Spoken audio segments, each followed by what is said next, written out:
That's how many goals we're going to score. Hello again, Gooners. Man on. That's me. Yeah, let me get that back out. The loose cannon, what is it? 78. I think we've got to number 78. 1978 is not the year we're going to be talking about. We're talking about... Ooh, I don't know. My maths should be really good by now after all the numeracy exams I've done and passed. But still, I can't think. Anyway, I'll tell you roughly about 1913. That's when we're going back to. I'll let you do the maths yourselves. I'm sure somebody out there will put a comment below telling me how terrible my maths is and how great theirs is. And well done if you managed to work it out. So how many years back? Oh, it's 100. 100 years. Woo! Yeah.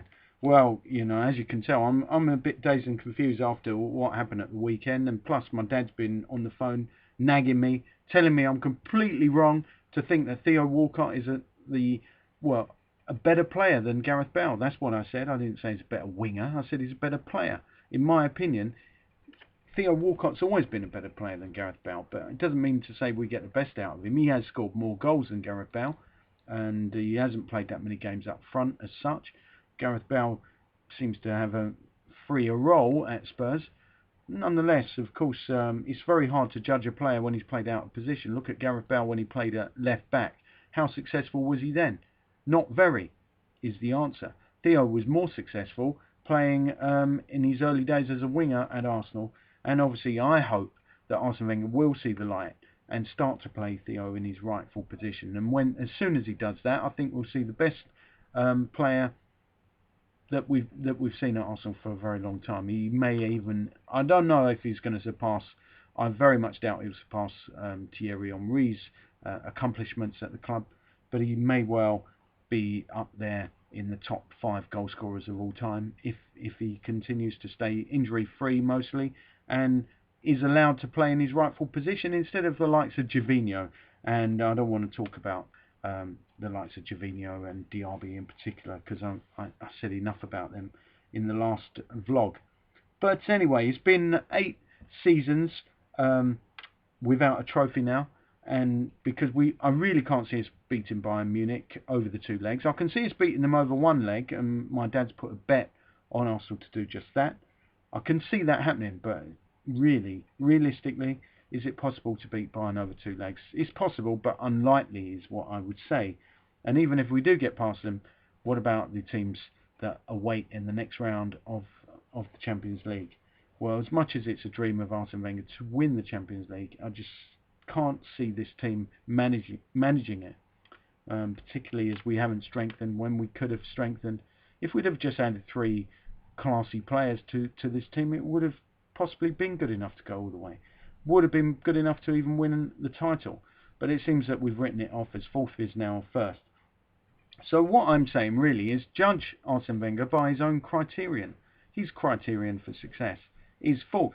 We finish 4th, that's a successful season. So if he finishes 4th or 3rd, which is also possible, then we shouldn't be thinking about sacking Arsene Wenger. I really don't think so, because he's been judged successful by his own criterion. If we were to finish 5th, though, that's another story.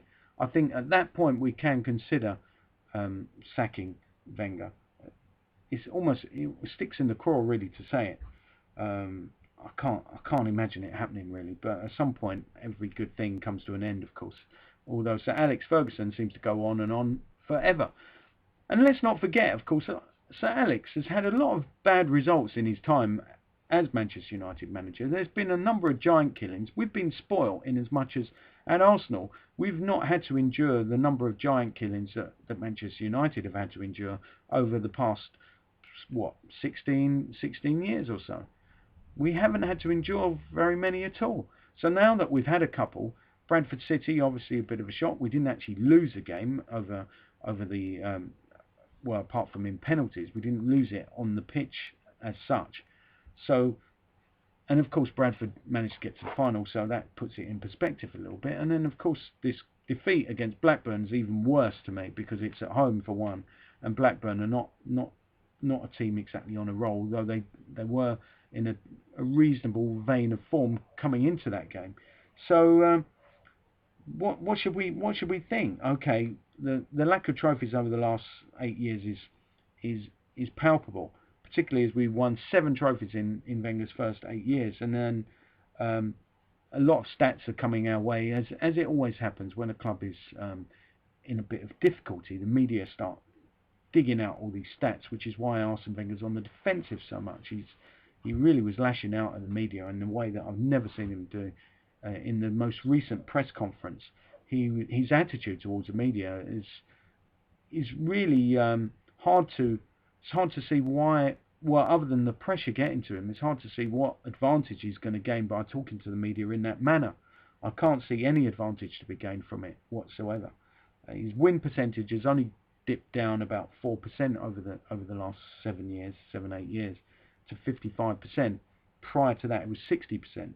So those, we're talking just a few percentage of a dip, but that can make a huge difference to the numbers of trophies and points that we pick up, the number of trophies that we can put in the cabinet. Obviously, the cupboard is bare. We're like old Mother Hubbard, or that's what Arsene Wenger is turning into. Well, let's hope that doesn't continue. But one thing I don't think is going to fix our problem is a knee-jerk reaction, and by that I mean bringing in a new manager who's going to have to assess what we've got in terms of our squad and do something for the remainder of the season. I think Arsene Wenger needs to stay in place in situ at least until the end of the season, and if he finishes in the top 4 being his criterion of success, if he finishes in the top 4, then he should be allowed to end his contract.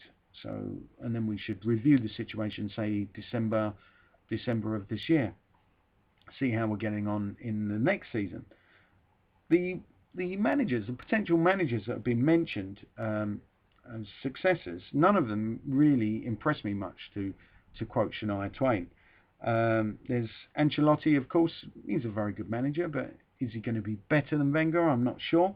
Gus Hiddink, another guy we could bring in to steady the ship, but is he gonna sail us around the world in terms, extended metaphor there, meaning is he gonna really take us on a long voyage where we can pick up lots of treasures? I don't think so. Dennis Bergkamp, huge risk if we put him in charge. He might be the answer, but then again he might not. Michael Laudrup reminds me very much of Dennis Bergkamp in that he's a sort of thinking man's footballer, if you like. I could imagine Laudrup in charge of Arsenal. I don't know why, but I say all that, and yet I had my doubts about him coming into the English game.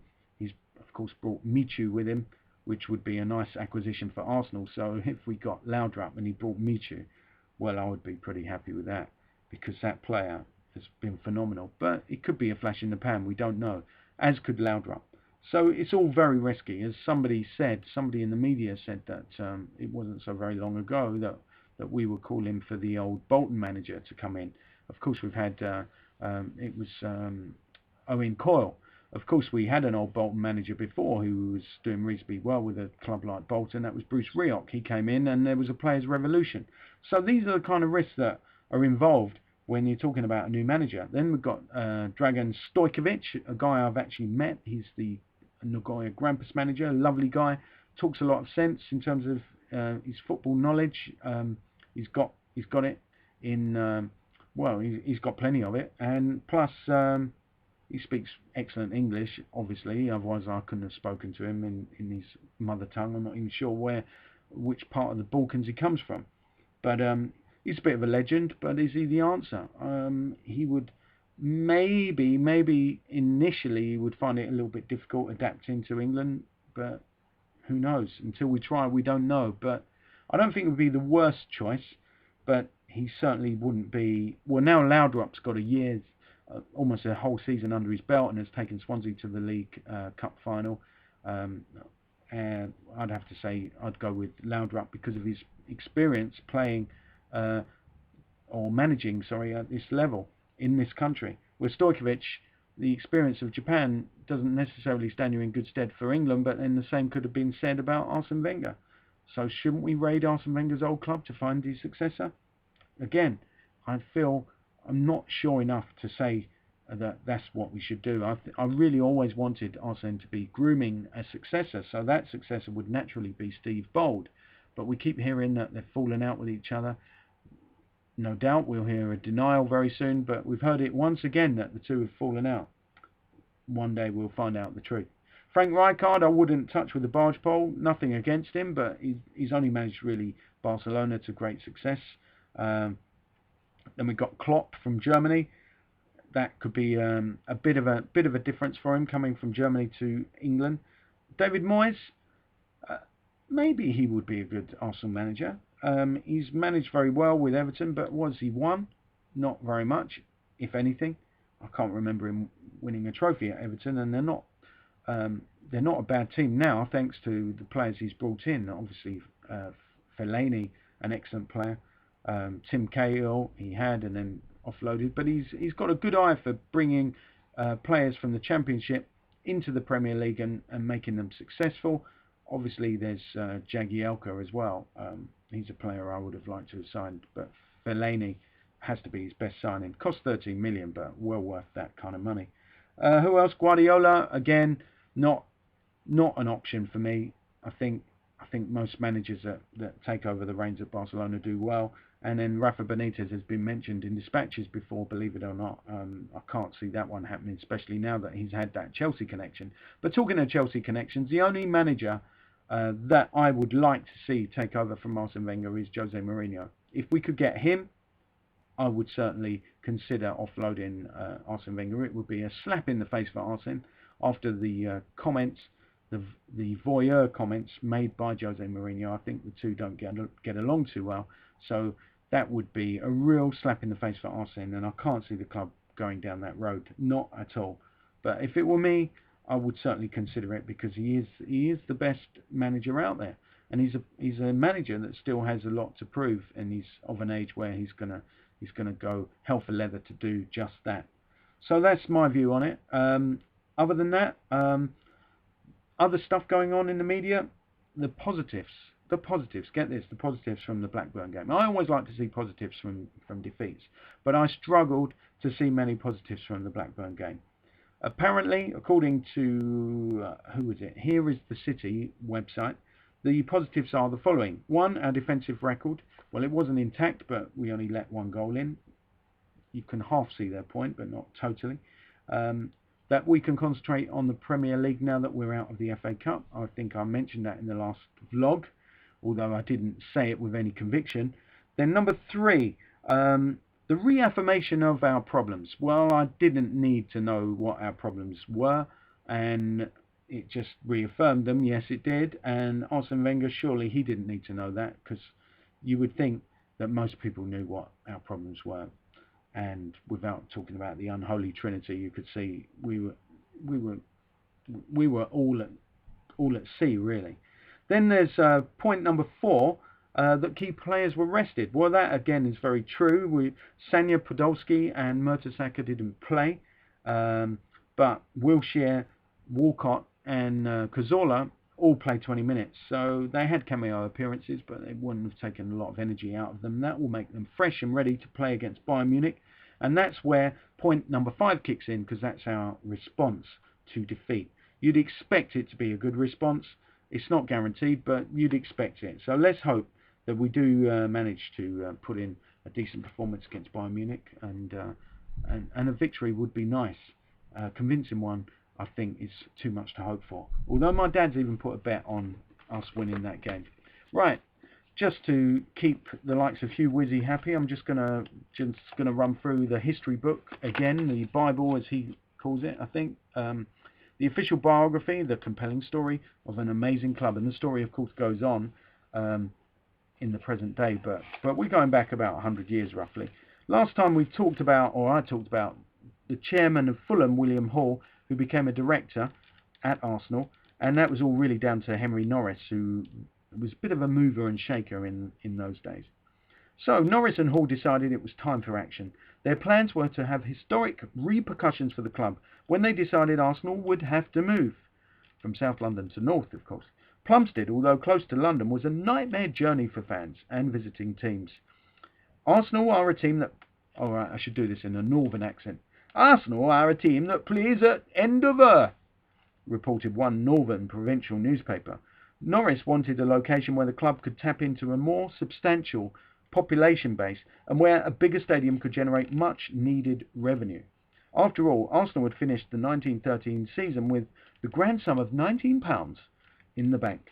Norris had decreed that the new stadium had to be in the environs of London, that public transport provided easy access, and it needed to be in a heavily populated area to tap into a new fan base without alienating the core support that had already grown in Woolwich over the years. That support, coincidentally, was regarded as among the most passionate and hard-nosed in the league. After all, these were mainly munitions workers and soldiers who looked on Saturday afternoons as a perfect release for their frustrations, hard work and military discipline which had been their lot all week.